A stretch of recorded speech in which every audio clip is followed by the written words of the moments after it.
Welcome to Exert Energy by HMS Networks.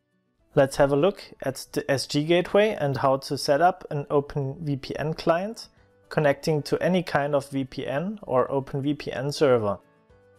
Since VPN configurations are highly individual, this tutorial will show the whole setup process of an example configuration, including certificate and key files, and how to use cellular communication as fallback option.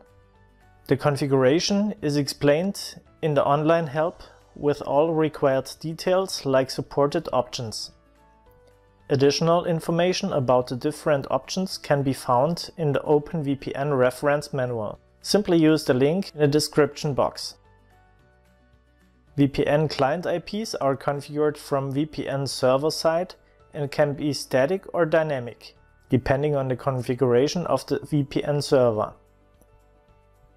A protocol client on the SG gateway can work with a dynamic VPN IP. However, a protocol server on the SG gateway, e.g. a Modbus TCP server, requires a static VPN IP to make sure it can always be reached by Modbus TCP clients.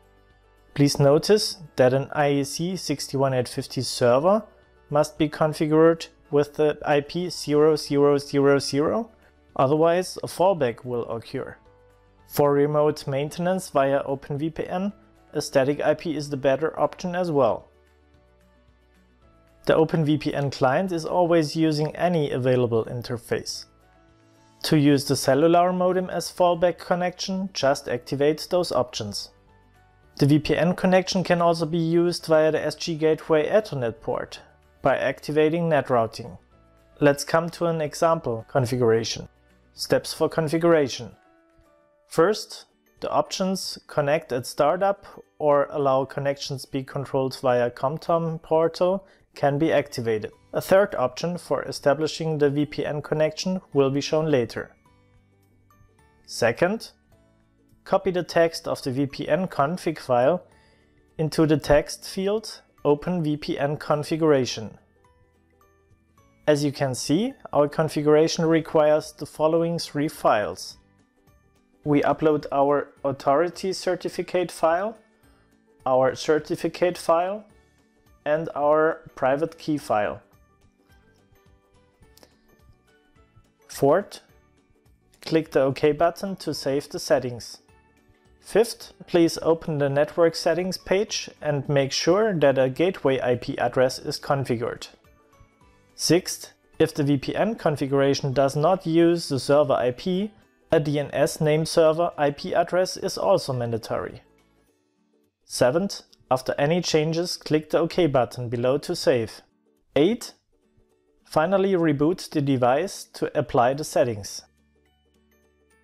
Besides the options to connect automatically at startup or remote controlled using the HMS hub, there is a third option to establish the VPN connection by using the softPLC.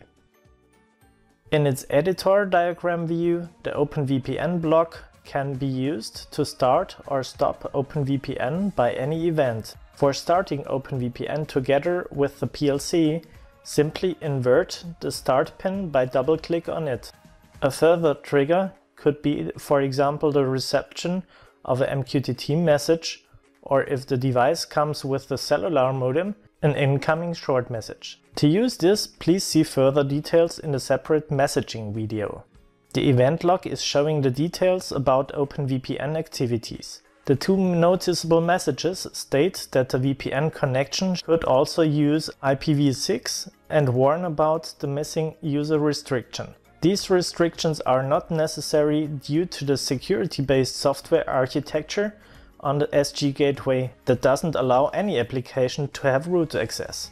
The SG gateway is member of the VPN now and can be reached from the VPN server's side.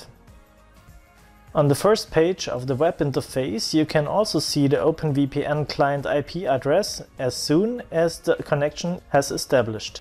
For more details, go to Diagnostics, Network Interfaces and click Start.